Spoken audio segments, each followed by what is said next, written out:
and it says convert these to rectangular. So it would be nice to have an r in front of the sine theta because that would make it be a y. So I'm going to multiply both sides by r, and I get r squared equals minus 4 r sine theta. So this is x squared plus y squared equals minus 4y. Now, if I got this equal to 0, I'd have x squared plus y squared plus 4y equals 0. And if I were to complete the square on this, half of 4 squared is half of 4, 2 squared is 4. So add 4 and subtract 4. Then this part would become y plus 2 quantity squared and an x squared, and move this minus 4 to the other side, and this tells me it's a circle that's moved minus 2 in the y direction.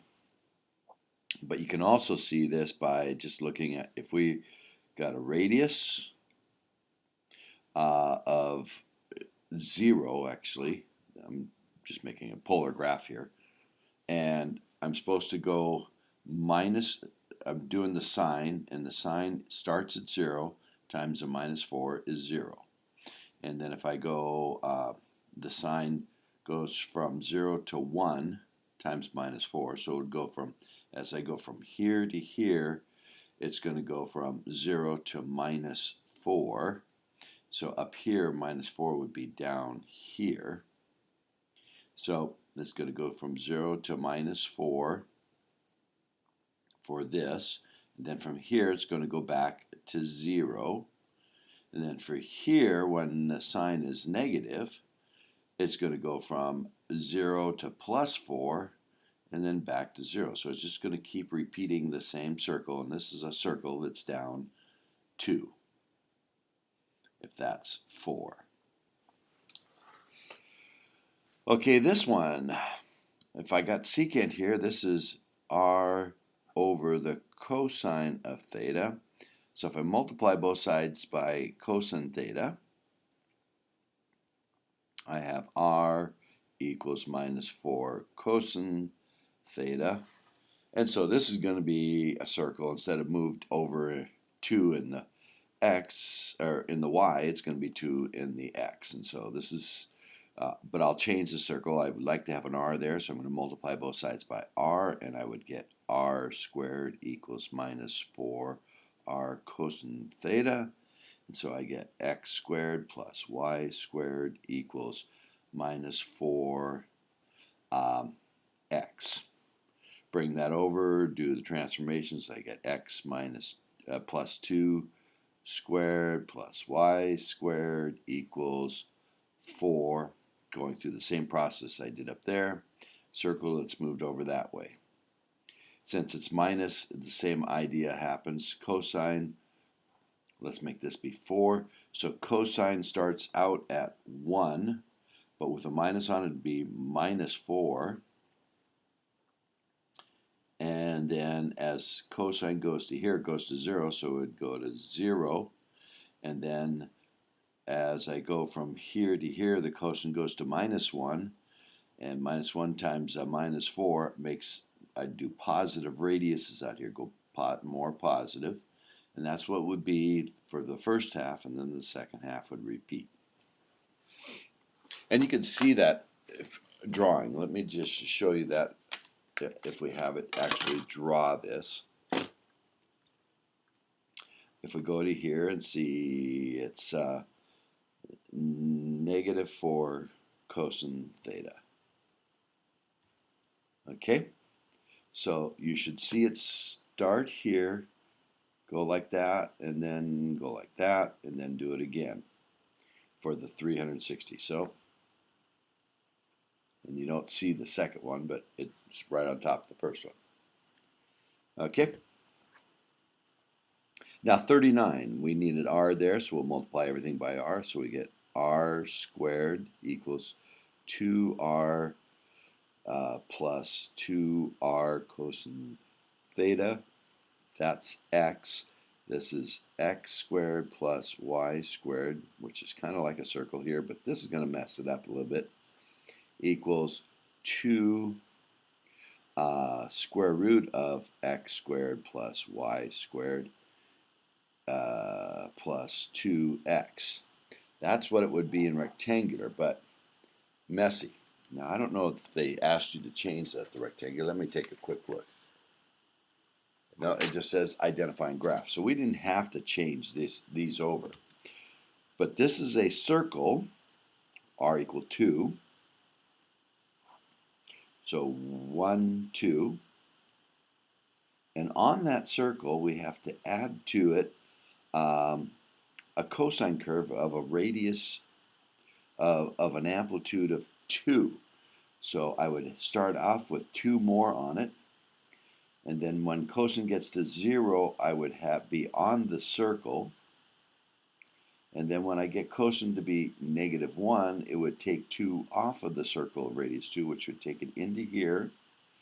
And then it would add back on, could get back to 0 and out to here. And this is on limicon. It looks like a cardioid because it hits right on there. So we'll call this a cardioid.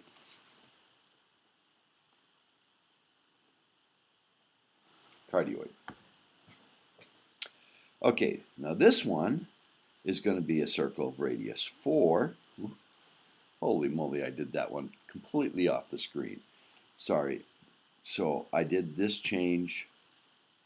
Let's go through the graphing of this. So it starts with a circle 2, and then its cosine starts with 1 times 2 is 2, so 2 more than it. Then cosine at 90 is 0, so it would be just on the circle. So it goes from 2 more than the circle down to just the circle. Then for this quadrant, the cosine's negative, and it'll go up to -1. So get as much as 2 subtracted off the circle. So here's the circle, and I'm going to start taking off of it, which is going to go a total of 2 off of 2, which makes it go 0. And then it goes back out to onto the circle and back out. So this one, sorry about that. This one, we have a radius of 4, and we're doing a cosine of 2 on it. So we're not ever going to get to 0, but we are going to, and its cosine starts at 1, and so if it's -2 times that, it's going to take 2 off. So it's going to be 2 off of that. And then there won't be any off when I get to 90 degrees because the cosine of 90 is 0, so it's going to go like that. And then it's going to add 2 on when the cosine is negative, getting out to 1, so it's going to clear out to 6.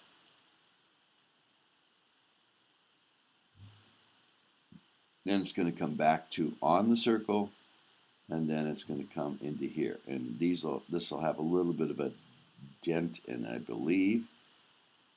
So we'll call that a limicon. And let's just check and make sure I got that right. 4 subtract 2 cosine theta. Oh, yeah, it's slightly dented in there, not really very much. Okay, and finally we got a circle of radius 1.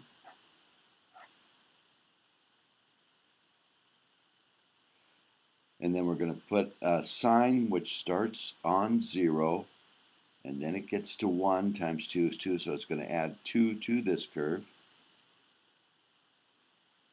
So it's going to add to this curve. And then sign over here is 0, so it's going to come back to here.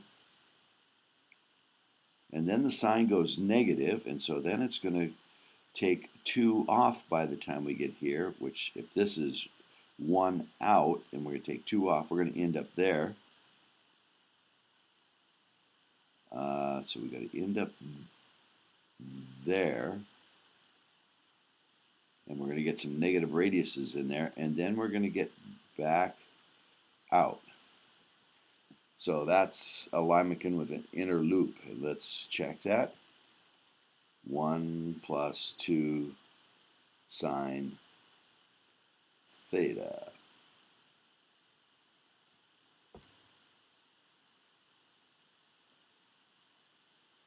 Roughly, right? Okay.